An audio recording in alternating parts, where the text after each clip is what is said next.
And with that, I'm going to turn it over to our programming chairman, Randy Gabriellan, to introduce our speaker.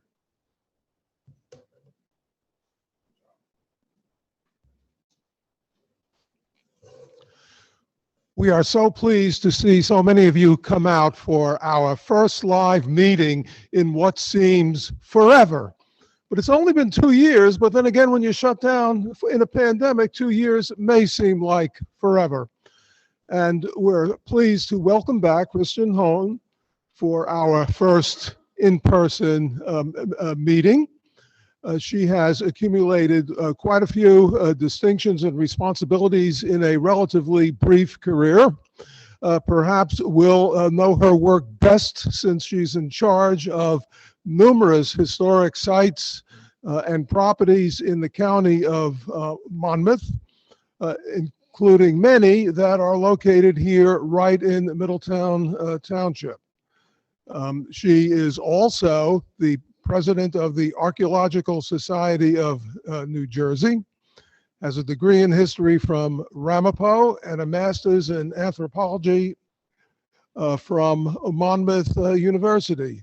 Tonight, her program is going to be featured on an archaeological dig right here in Middletown. So we look forward with great interest, Kristen. Thanks for coming out.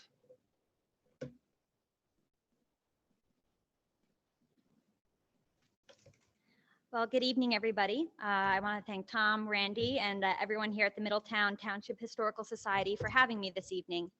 As a full-time historian, it's pretty rare in my day-to-day life that I get a chance to drone on and on about history to a willing audience. So I'm very appreciative that you're all here, both in person and online. And I hope that you leave here tonight with a little bit more information about some of the amazing resources that are located right in your own backyard. You know, a few months back, I was having a conversation with a park ranger, and he mentioned that he'd heard of this metal detecting survey that had taken place at Sunnyside Recreation Area in the 90s, and that he thought that he'd heard there was a bunch of Revolutionary War musketballs found. And he asked me if I had ever heard anything about this or seen the artifacts, but I hadn't. I had no idea. So I poked around in our artifact storage, and I was able to actually find the box in question pretty quickly.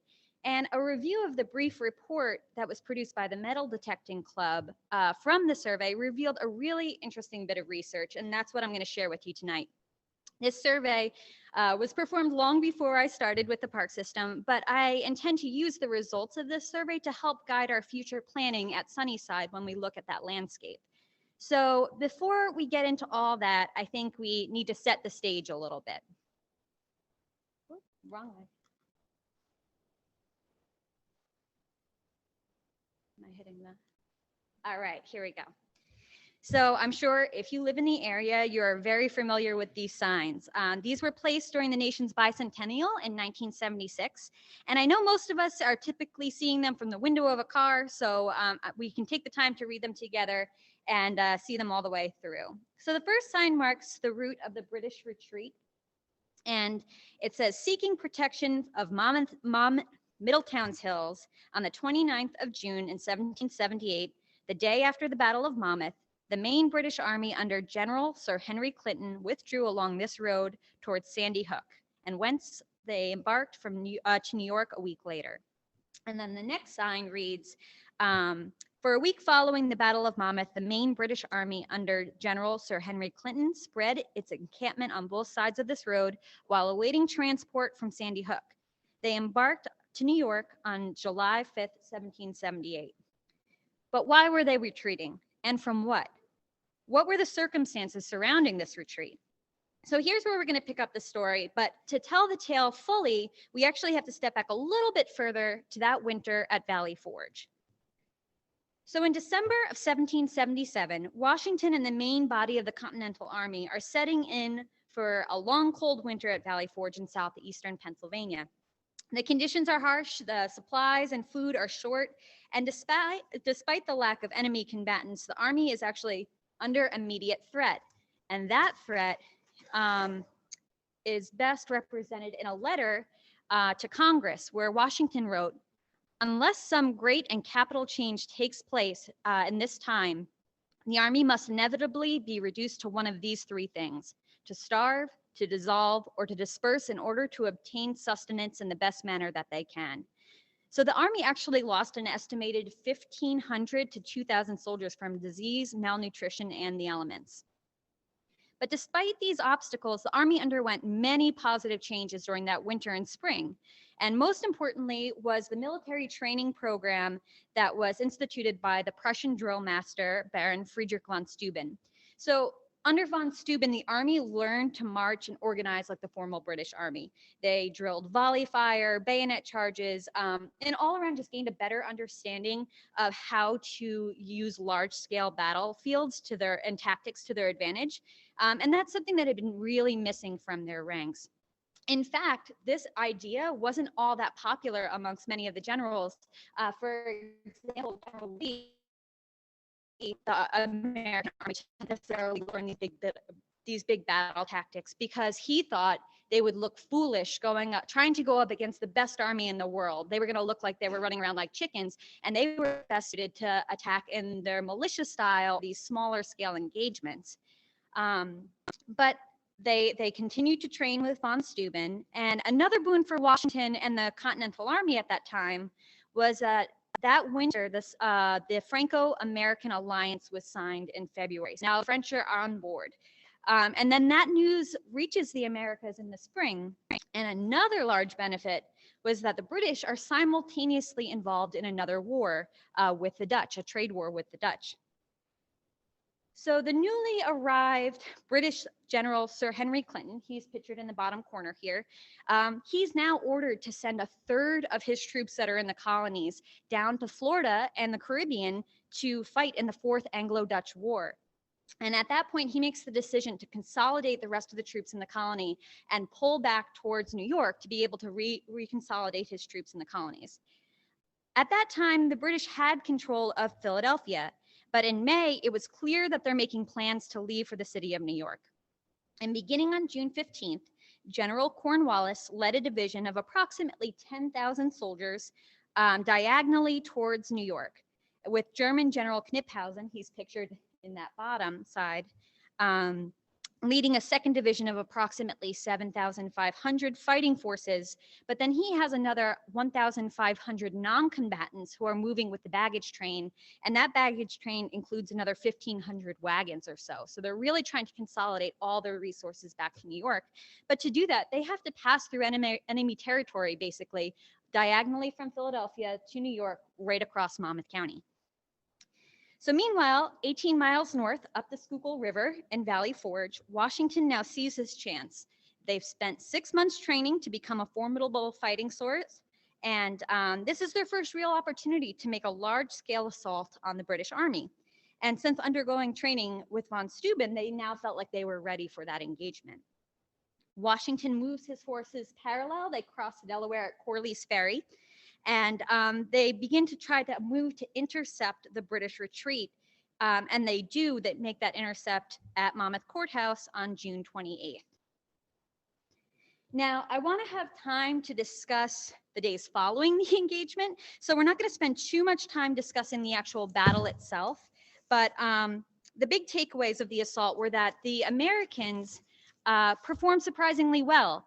They meet arguably the best trained army in the entire world at that time. And not only do they hold their own in open combat, they go a little above and beyond, having less casualties on their side and holding the field at the end of the day.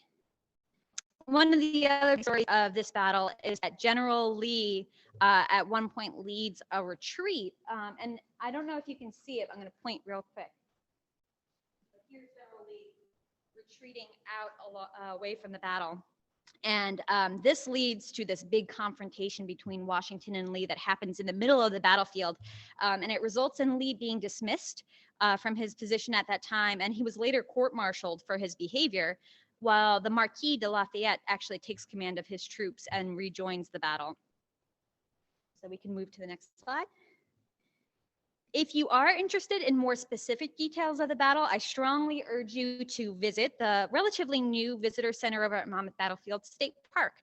Tour the exhibits there, or you can read the excellent book by Gary Wheeler Stone and Mark Edward Lender, Fatal Sunday. And Gary was actually, he used to work at Monmouth Battlefield for a very long time, so he knows his stuff. Okay, go ahead. So we're going to jump ahead now to the end of the battle.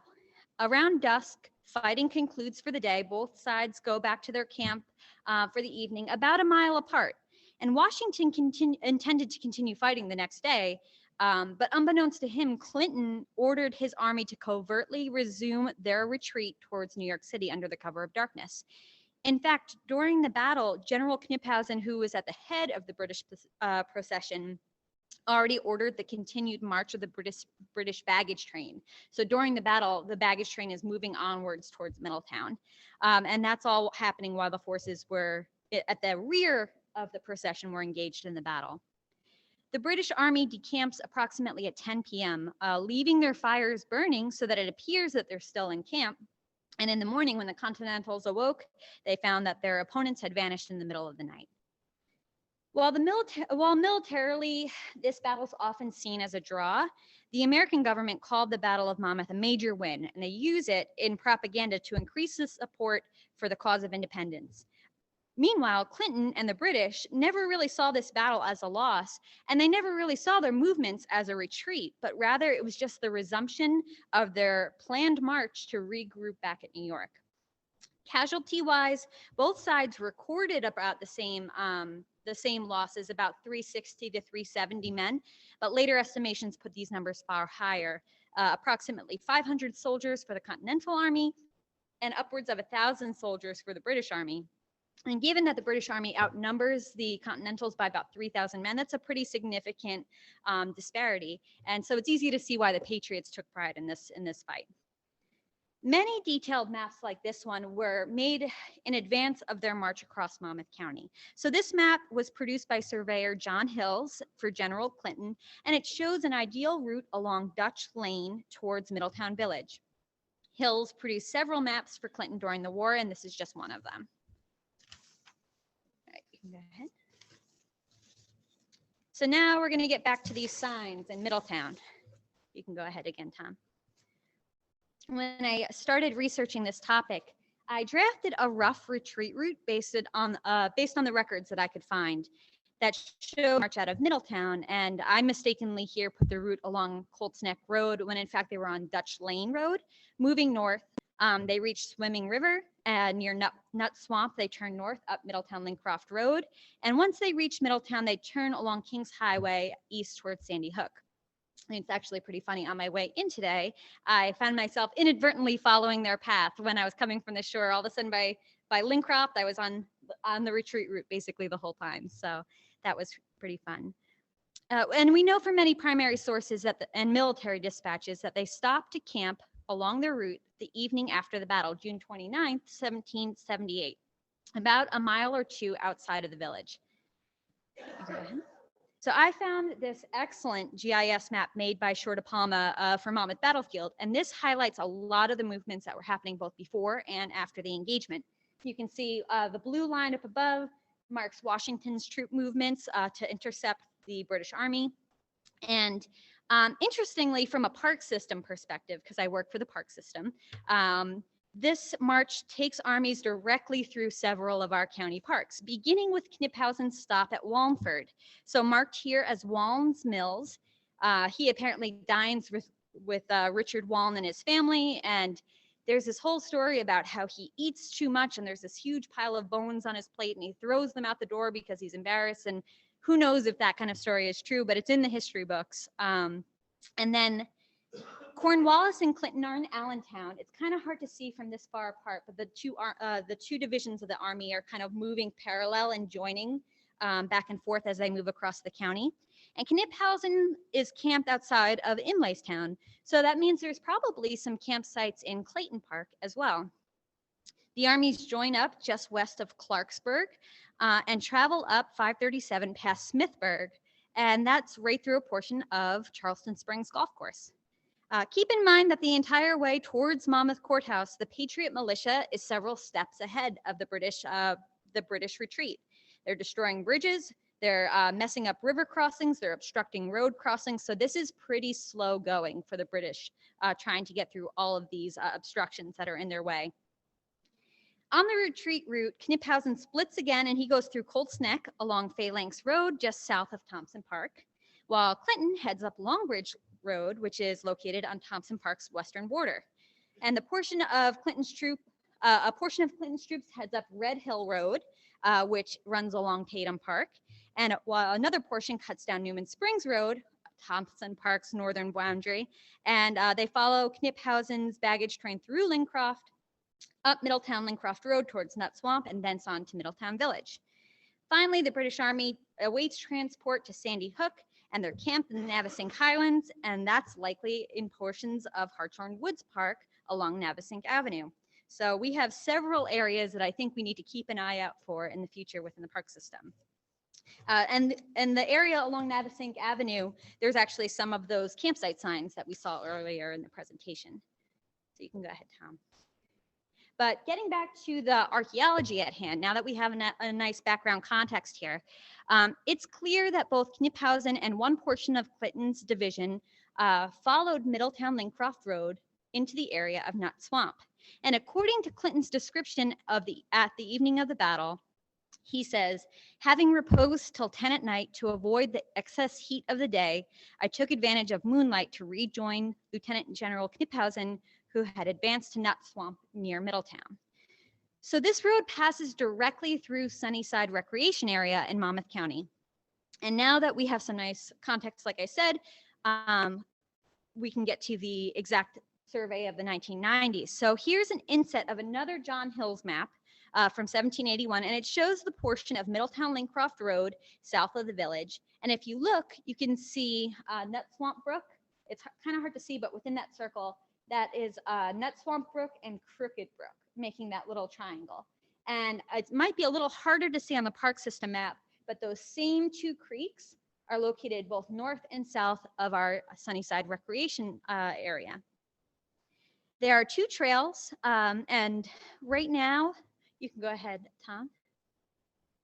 Oh, that's kind of hard to see, but there's an 18th century farm that was located there, and it was owned by Sylvanus Grover. And here we can see a picture of the house from across the road. The oldest section of the house is going to be the one closest to the road right there, that smaller portion. And that was constructed in about 1760, and was probably the only portion of the house that existed at the time of this retreat. Although there's probably lots of outbuildings. You probably have an outdoor kitchen, a well, a privy, smokehouse, barns, a stable, lots of outbuildings also present. Today, the house serves as the Sunnyside Recreation Area's visitor center, and it's also the headquarters for the Monmouth County Conservation Foundation. You can go ahead. So here's pictured immediately across the street. There's a paved path and a dirt trail extension. And according to the paper for the metal detecting survey written by Dan Sivelich, the Deep Search Metal Detecting Club obtained a permit from the Monmouth County Park System in 1992 to search for old coins and things like that up and down this well-known historic road. And they're originally scanning on the east side of the road near the house, but one member moves across the street to the west side, right around this area, and started searching this small flat knoll, and he finds a musket ball. So immediately, all the other members move across the road to the other side, and they start searching this landform. And they ended up finding 45 musket balls in this field. Go ahead. Oh, wait. Can you go back one? Am I missing a slide here? Go ahead. One more. Yeah, we're going to stay here for a second. I'm going to have you hop back. And so 25 of these musket balls are pulled for study. The preliminary survey, unfortunately, was not mapped, but it did highlight the need for some more extensive research in this area. So in May of 1993, an additional metal detecting study was undertaken, and it's this survey that we're going to focus on. So they use 4 control points to document their finds. Those are visible on this map, although they may be a little hard to see. And the farm field was plowed. So basically it's bringing stuff up fresh from the surface so you can see some surface finds as well. And the metal detector volunteers walked along the furrows and basically flagged anything that they got a hit on. And they mapped the finds as they went. And they also included, like I said, some visible non-metallic finds that would have been pulled up to the surface by the plow. One of the patterns noted by Civilich when the artifact locations were plotted is the fact that they line up in this linear pattern along the road for the most part. And it's almost as if people are stationed along the road in some fashion when these items are dropped. An additional 27 musket balls are found during this 1993 survey. One ball is impacted, and we can actually see a picture of that ball right there. And that basically means the ball is fired, it hits something, and because lead's a soft metal, it deforms when it hits. And 3 of the musket balls showed evidence of teeth marks. Importantly, 25 of the 27 found during this survey fell within the range of 0.68 to 0.70 caliber in diameter. So why is that important? You may at first glance see a pile of musket balls in a field and think, what can we even tell about this site? It's a pile of musket balls. But hidden in these details is actually a much bigger story. So you may ask, for example, what's the significance of the diameter of the musket ball? And it actually becomes very important when we're trying to determine who was stationed where. Can you go back up to the slide ahead? Perfect. So the Continentals and Patriot Militia are using a wide variety of firearms, from American rifles to French patterned smoothbore muskets, the Brown Bess musket, and a variety of personal pistols. Basically, people are coming to the fight with what they already had in their house, either for personal protection or for hunting. And items issued by the government aren't going to really be standardized. It's going to be largely based on availability, what they're able to get at the time and disperse to the Army. So therefore, the musket balls and rifle bullets that are found in an area where Americans are active are going to be really scattered and mixed in terms of their type and diameter, because that all depends on what barrel they needed to be shot from. Meanwhile, the British are being issued standardized equipment. So the average British soldier was issued the Brown Bess musket. It has a bore diameter of 75 caliber, and it's shot musket balls that were between 0.68 and 0.7 caliber. The balls, of course, are smaller than the bore of the musket so that they can get shot down the barrel. So now remember that 93% of the musket balls that we found in this field are of the caliber of the Brown Bess musket. And that looks to quite clearly point to a group of British regulars being at this site. In addition, 96% of the musket balls that were found were unfired. So not only were they not impacted, but they also lacked the grooves and striations that would have indicated that they were shot through a barrel. And this indicates that this is a non-combative military site, something like an ephemeral campsite or resting place where the balls could have been dropped out of pockets or out of pouches in a non-combative way because they weren't shot. All right, so now we have a picture coming clearer into focus. We have what looks to be a campsite of a group of British regulars along the road of this documented retreat route. We know that they were moving through that road on their way to Middletown Village. And we know from documented records that a portion of the British were just south of this of the village. Even more interesting is the presence of 3 chewed musket balls. You can go ahead. So I don't know if you can see in this picture, but that first image, it kind of looks like there's a pretty clear imprint of a molar in that first image. And then in the second and third ball, we see what looks like either canines or premolars imprinted into the musket ball.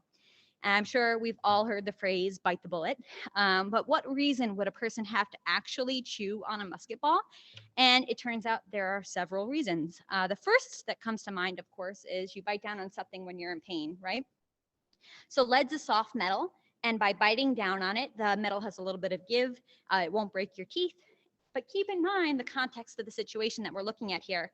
If this is the campsite that we think it is, the British are stopping here less than 24 hours after a major engagement. So it's very likely that when the soldiers are resting for the evening, they're licking their wounds from the night before, and they may be self-doctoring some of these potential wounds. So it's a big leap, but it also is, it's there as a mild connection to support some of the more documented resources that we have that show the route.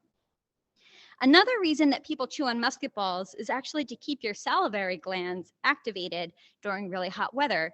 And here we have another direct correlation to the circumstances of June 29, 1778. That week during the battle had been notoriously hot and humid. Temperatures were recorded in the upper 90s, and we assume that the heat index was much higher based on all the records that we're reading. To put this in perspective, there's an estimated between 700 and 1,500 casualties between both sides reported during the conflict, but there's another 100 deaths that occurred during the time of the battle just from heat stroke. Washington reports some of the British casualties after the engagement, and he says that 59 of their soldiers perished just by heat. Without receiving a wound, they lay under trees and by rivulets, whither they had crawled for shade and water. Go ahead. So a few other non-musketball finds included what we see, a classic 18th century solder die button. We have some buckles, other wearable items like the one pictured in the center image, and personal items like this utensil handle. And I know you can't see this now, but it's actually stamped with the name Walsh on top of it. And you can go ahead to the next one. Here we see a couple more clearly 18th century artifacts. This is a bale seal. It has some writing stamped into it. It's a heavy lead seal. And this would have been used basically to mark large quantities of goods like cloth. And it basically said you paid your taxes on it when it came through some ports. And we also see the applied lip of an 18th century bottle and another soldered eye button that dates to the 18th century. You can go ahead one more. Oh, go back one. I mean, go to the final slide here. Well, we can talk about the prehistoric finds actually. So the prehistoric finds I threw in there as like a little bonus because people always ask, well, was there anything Native American on this field as well? It's an upland flat area right along some water sources. And yes, they did find some prehistoric pre-contact material in the field. That is a portion of a woodland triangle and a portion of an atlatl lake. But now we can hop over to the next slide. So in review, the artifacts deposited from Sunnyside Farm seem to clearly indicate the presence of a Revolutionary War period British campsite based on the size of the bore diameter and the fact that these items are dropped and not fired. Additional clues provided by the archival evidence of the retreat route through the area, the existence of an 18th century farm that had a nice well and a nice field, which would have made a really attractive stopping point for the evening. And the presence of those chewed musket balls may indicate the hot conditions or personal injuries that people were facing. They all seem to point to the same conclusion, that this campsite was one of the June 29th stopping points for the British Army along after the Battle of Monmouth. After that night, the British continued north along that route that we looked at to Sandy Hook, and they regrouped and awaited transport to New York. And that last ship left July 7th. So although it's not the largest engagement in the war, the Battle of Monmouth is often considered one of the major turning points.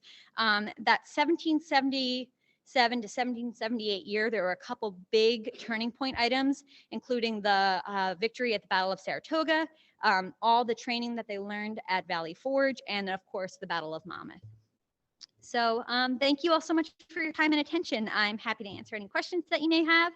But again, I want to point you to that book, Fatal Sunday, and to Monmouth Battlefield State Park, and also to the article, Analyzing Musketballs to Interpret a Revolutionary War Site, in the 1996 edition of the Journal for Historic Archaeology by Dan Sublich. All right, I'm happy to answer any questions. Go ahead.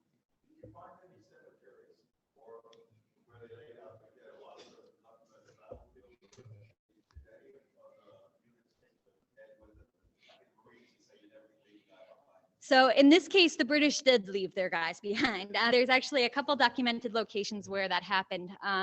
Not only by Monmouth Courthouse was filled with injured and with dying men, but also Tennant Church was used as a field hospital during the period right after the engagement. And I think the British left something like 60 men injured laying in these various field hospitals, but also Washington in one of his dispatches remarks on just the scattered British that are just laying all over the field. They left them where they were.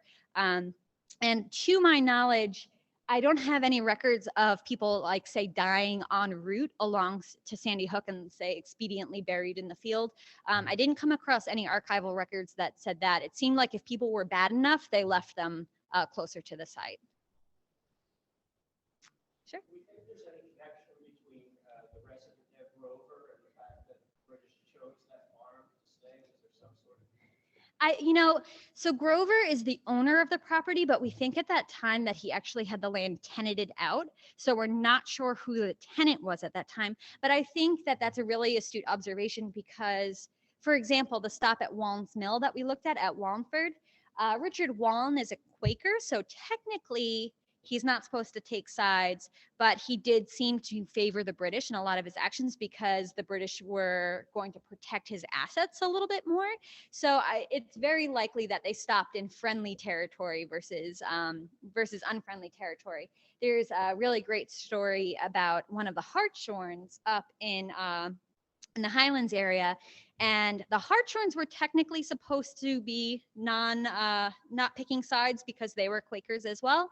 But in the Hartshorn family papers, there's actually some really interesting research that they did covertly kind of pick the side of the British. And one of the turning points for one of the brothers is that the colonial army is camped on his land and they're just like destroying everything. They're stealing his crops. They're like making a huge mess of his farm. And he's really, really upset by like the blatant abuse of his property by the Continental Army. And I think at that point, he's like, whatever, I'm helping the other guys underneath so I think their behaviors in these camp areas, and whose land you're on really did make a difference. And if you were smart, you pick somebody friendly rather than somebody who may point your direction or your movements to other people. Two questions. Were there others? Was this a strictly British force that marched from Meadow across the Hessians or other mercenaries? Yeah, so Kniphausen was actually in charge of a pretty varied group of people. He had a couple divisions of dragoons, but he also had Hessians and I forget what there's another term of mercenary, basically, that's under Kniphausen's. So the two divisions, there's like the main British army under Cornwallis and Clinton that was moving through Allentown and to the north, and then there was Kniphausen to the south, and he had a lot of Hessians with him.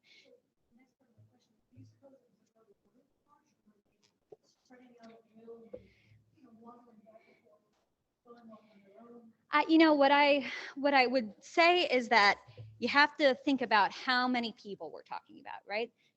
10,000 with Clinton and to start with, 10,000 with Clinton, almost 8,000 with Kniphausen, an additional 1,000 people that are moving with the baggage train. So we're talking almost 19,000 people are moving along this route.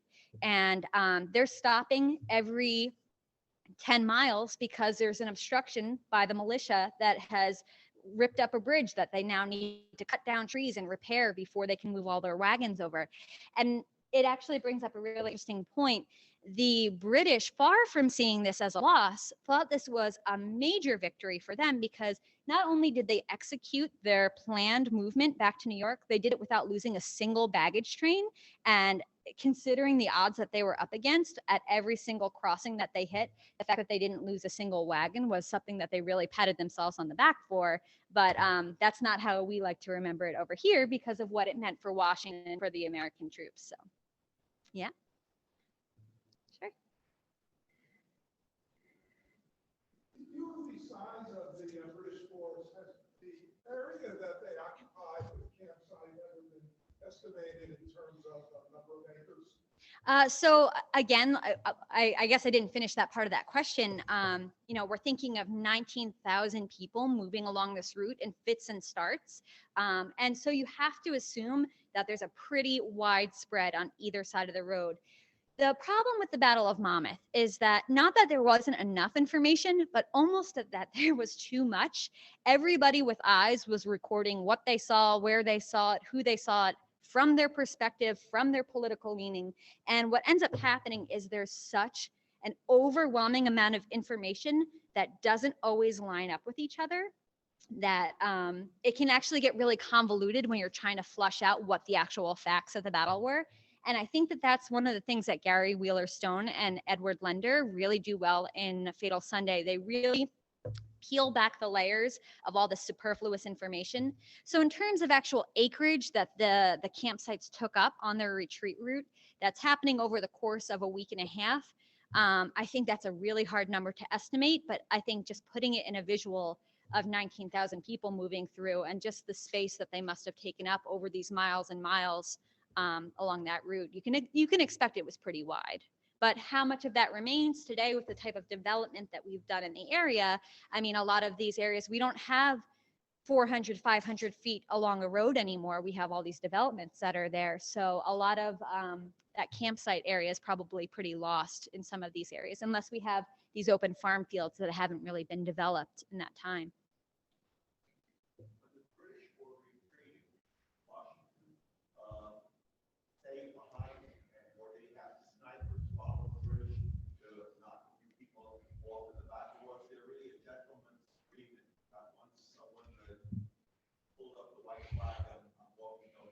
Yeah, no, that's a really good point. I think, what's that? Oh, so the question was, during the retreat after the battle, did Washington's army continue to kind of assault and pepper the troops as they made their way to Sandy Hook? Or did they kind of leave them alone as a gentleman's agreement, the battle's over and we did what we came to do?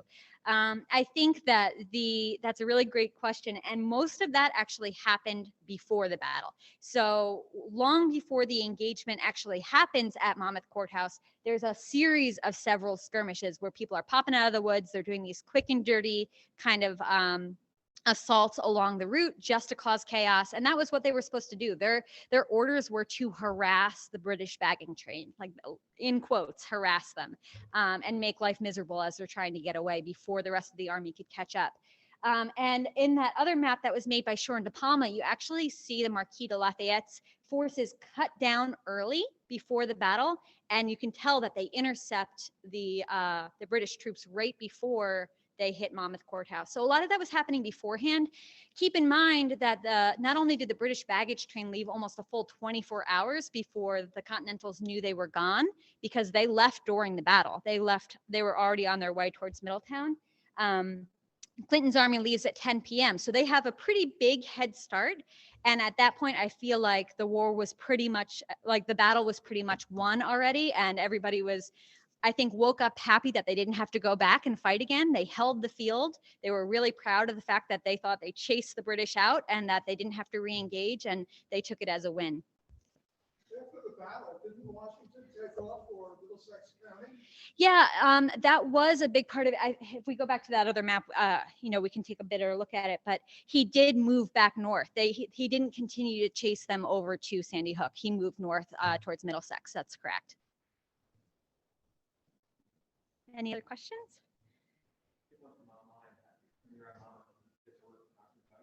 Yes, Dr. Veit was my advisor for my master's thesis, and he's actually one of the biggest steps that helped me get into archaeology when I started out. I attended an Archaeological Society of New Jersey meeting when I was 21 and fresh out of school and didn't know anybody, and he invited me to come on a volunteer dig, and I did, and joined the Archaeological Society of New Jersey, and now some 13 years later, I'm working directly with the organization on our board. So I attribute a lot of that directly to Rich. I think he's helped every archaeologist in the state with their career in some way or fashion.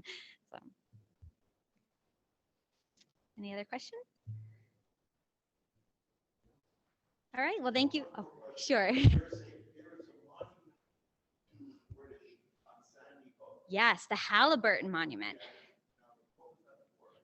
So the question is, there's a monument on Sandy Hook, the Halliburton Monument, and what was that for? So that's actually a really interesting story, and I'm going to tell it to you real quick because I feel like you should all know. If you're going down Sandy Hook, that single road that goes all the way out, you're going to randomly see this one monument on the side of the road, and it has British flags on it. And what is this doing here in Sandy Hook? The story goes it's 1782. The war is over and the British are getting ready to go back to England.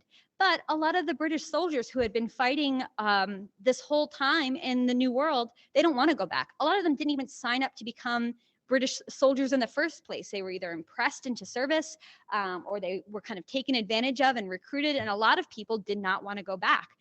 So what ended up happening is you had a lot of desertion. At the end of the war, a lot of the British regulars are saying they're just getting out of Dodge and basically trying to stay in the colonies. They don't want to get shipped back out. So what's happening on Sandy Hook? Sandy Hook was occupied by the British the entirety of the war. And there's this terrible weather and a bunch of guys who are stationed on Sandy Hook, which has no water source of its own. They go in a boat and they go leave to get water, in quotes, and they never come back. And so the British commander on Sandy Hook sends a group of men, I think it was 13 men, to go after them and bring them back because they deserted and they wanted to bring them back to Sandy Hook. Well, when those 13 men go searching for these deserters, a terrible ice storm sweeps through the bay. And basically, these guys are completely snowblind, can't find where they are. They wash up basically on shore on Sandy Hook down by like the Horseshoe Bay area, and they all perish in this terrible, terrible ice storm. And one of the soldiers who died was actually a really affluent young man. His mother was a person of influence. I think she was Lady something or other. And she erects this monument to her son and his troops that died trying to capture deserters. And what happens is that monument is constantly ransacked. It's constantly, vandalized and things because it's a British monument and basically American land, right on American soil. But then flash forward, I forget what year exactly it is. Maybe it's the 30s. The Queen is coming to visit and somebody pays to have a monument put back up in the original location of the Halliburton monument that was there in advance of the Queen's arrival so that she can see this British monument on Sandy Hook. So that's that story. Go ahead. Yeah, it was.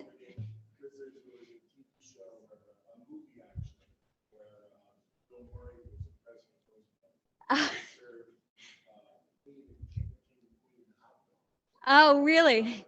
So the question was, would that have been in about 1938? Right, the introduction to American culture, right. But yes, it was. I knew it was in the 1930s, but I forgot exactly what year. So that sounds exactly right.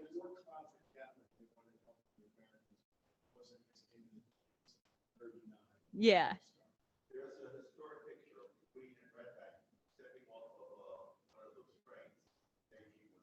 Oh, wow. Yeah. Everybody wanted to give her the grand tour. So I don't even know how much time she spent at Sandy Hook. I think it was a quick walk by and that was about it. But it was an excuse to put the monument back in its rightful place. They're not currently on display. They are in our artifact storage at our Historical Services Division at Thompson Park. But when, so in some of these various visitor centers, part of what I do for the park system is I work on our exhibit team, and we do work in a lot of these different spaces to bring new exhibits. So it's definitely, now that a lot of this research is being reevaluated, it's not outside the realm of possibility that we could create an exhibit where we put these musketballs on display. I think that would be very appropriate there. Mm-hmm.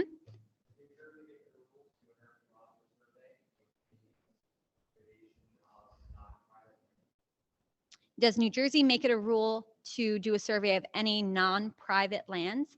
It often depends on funding. So what we call Section 106 really kicks, that's when you have to do an archaeological survey.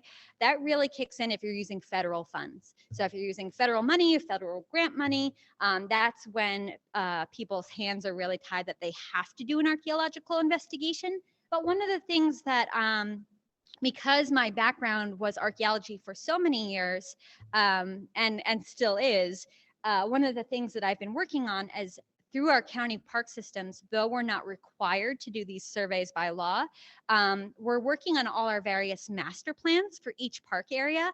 And as we're redoing each one of these park system master plans, I've been adding a new archaeological component where we're doing sensitivity mapping of all our historic areas within the parks, and also likely prehistoric areas. And we're instituting archaeological monitoring in really high sensitivity areas. So say we're planning to put a new facility someplace, either it'll be monitored, or if it's a really high sensitivity area, maybe we'll do a survey in that area. So, excuse me. So yeah, now, even though we're not required to in the county, we're really working hard to make sure that we're protecting our below ground resources, because Monmouth County is full of them, from Paleo Indian sites near Turkey Swamp all the way up to Battery Lewis, which is World War II era. So the park system is just filled with history in every direction. Go ahead. So it depends. If it's Native American remains, the Native American Graves Repatriation Act of 1996 kicks in. It's called NAGPRA. I'm sure a lot of people have heard that term. And basically, if anything like that is found, work stops immediately, and you have to get in immediate contact with the appropriate tribe, and then you proceed from there. But that's basically a stop work option if it's Native American. If it's historic, then most of the time we don't want to mess with that anyway, and we'll avoid it appropriately. But most historical archaeology that involves burials, if you do need to continue to work in that area and you have to use that site, a whole series of laws kicks in. You need a coroner on site. You need to make sure the body's not modern and that it's not like an unsolved, isolated body that shouldn't be where it is. But yeah, there's a whole series of, and it's not unheard of. There are bodies that on historic sites that are excavated, and then what happens is they're usually reinterred in a local cemetery if they have to be removed during an archaeological excavation. Go ahead.